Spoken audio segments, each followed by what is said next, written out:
तो अभी अखिलेश यादव की बात कर लीजिए, क्योंकि आप भी कहीं ना कहीं सपा के हैं और पीछे आप देख रहे हैं झंडा दिख रहा है। तो सपा में ऐसी क्या खासियत देखते हैं, क्योंकि आप एक जनरल में आते हैं और शुरुआत यहीं से करेंगे। पीडीए का नारा अखिलेश यादव ने लगाया हुआ था, तो आप जनरल होकर पीडीए में कैसे शामिल होंगे और सपा में कैसे?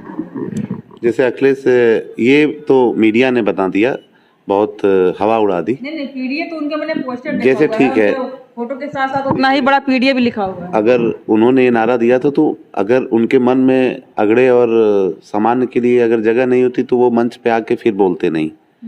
तो इसीलिए उन्होंने आके मंच पे साफ साफ बोला कि अगड़ा शामिल है इसमें। और कि वो तो ये से अल्पसंख्यक था। अगर उनको पीडीए, अगर उनको दलित, पिछड़ा और अल्पसंख्यक को नाराज करना रहता तो ये नहीं बोलते। वो सब एक साथ अगड़ा इसलिए आके बोले कि आप जानिए कि आप भी हैं।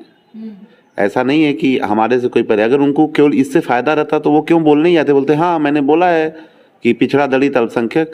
वो क्यों क्लियरिफिकेशन देने आते? तो हो सकता है ना कि उनके पार्टी में भी बहुत सारे लोग ऐसे हैं जो जनरल में आते हैं, है ना? तो ये भी उनको लगा होगा कि नहीं भाई हमारा नाम क्यों नहीं ले रहे हो और हम भी तो तुम्हारी पार्टी में हैं। नहीं, तो अगर ऐसा भी सोचे हो तो बहुत अच्छी बात है, कम से कम सोचे हैं तो ये बहुत अच्छी बात है। तो कहती है कि हम चारों वर्गों के साथ में लेकर चल रहे हैं। भाजपा कैसे क्या कहती है, क्या सोचती है, वो आप भी अच्छे तरीके से जान रही होंगी। भाजपा बस यही कहती है कि किसी तरह तोड़ो मरोड़ो जोड़ो। हाँ, आजमगढ़ की बात की जाए, क्योंकि हम लोग आजमगढ़ के हैं, तो आजमगढ़ की बात की जाए, निरहू भी है एक तरफ, यादव हैं और एक तरफ अखिलेश यादव भी है। अखिलेश यादव तो यहाँ से चुनाव लड़ेंगे नहीं, क्योंकि वो उनको विपक्ष में बैठना है योगी जी के साथ में। यहाँ पे कोई दमदार फेस ही रखेंगे, क्योंकि वहाँ बनारस में मोदी जी हैं, यहाँ पे निरहुआ है, और ऐसा कोई दमदार फेस रखेंगे जिसकी वजह से चुनाव में थोड़ा सा माहौल हैवी हो। क्या लगता है कौन आएगा और कितना टफ होगा कंपटीशन?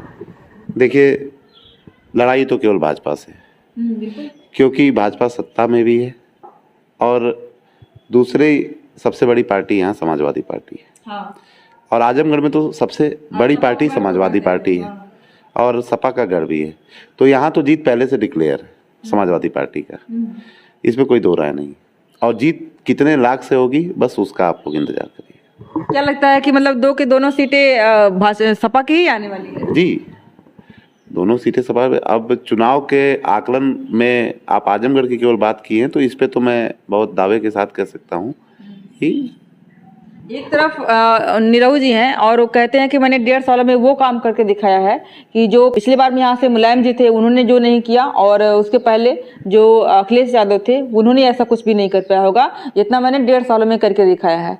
क्या करना चाहेंगे? इस पे कुछ परिवर्तन लग रहा है 1.5 सालों में? देखिए, निरहू जी का हम बताते हैं। निरहू जी जब तक शूटिंग चलती है तब तक आजमगढ़ को टाइम देते हैं। उनको थोड़ा सा लगा कि मेरा टिकट कट जाएगा तो आजमगढ़ छोड़ के भाग गए। हमको ऐसा नेता नहीं चाहिए जो वक्त आने पे पहले से ही डिसाइड कर ले कि हमको छोड़ के भाग जाना है। अच्छा यार, जहाँ पर आपने शूटिंग की बात करी है, तो जहाँ पे बात करने जाओ लोग कहते हैं कि नचनिया पदनिया है या फिर नचिया गवैया है या फिर जाकर के हीरोइन को नचवाए। तो ऐसे भी पार्टी में बहुत सारे लोग हैं, चाहे सपा की बात करें चाहे भाजपा की बात करें, बहुत सारे ऐसे नेता हैं, ऐसे अभिनेता हैं जिन्होंने पॉलिटिक्स ज्वाइन कर लिया है और अच्छे खासे जीत भी रहे हैं और संसद में, विधानसभा में जाकर के बैठ के अपना प्रदर्शन भी कर रहे हैं। तो फिर निरहुआ को ही लोग इस वे में और नज़र से क्यों देखता है? देखिए, कोई कलाकार है, किसी का प्रोफेशन क्या है, उस पर टिप्पणी करना कोई बहुत अच्छी चीज़ नहीं है। बट लेकिन जब आपको जनता ने जो पद दे दिया उस पद के साथ जो है आप पहले उस पद के हो जाइए, दूसरे नंबर पे हो जाइए, क्योंकि ये जनता के द्वारा चुना गया, वो आप अपने से चुने हैं। और दोनों चीज़ को मिला के चलना।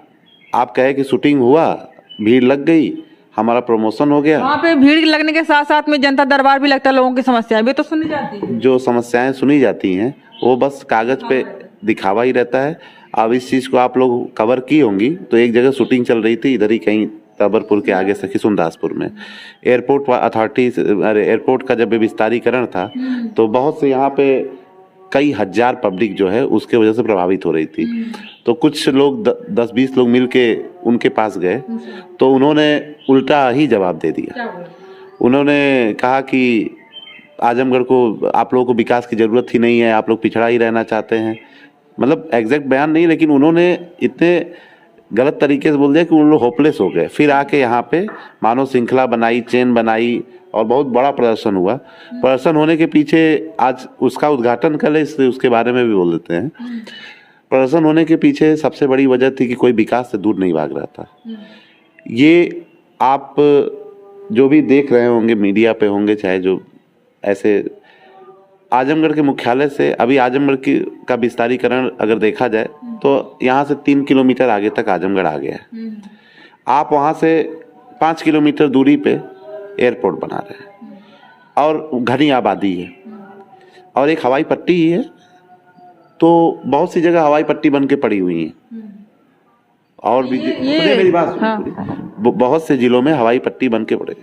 तो जरूरी नहीं कि उसी हवाई पट्टी का विस्तारीकरण करने के लिए इस जगह को ही, जहाँ पे आबादी प्रभावित हो रही है, उस समय बना तो उस जगह गवर्नमेंट की जगह खाली थी, वो बड़ा ऊसर था, तो गवर्नमेंट ने कहा कि हवाई पट्टी ही बनानी है तो यहाँ बना दो।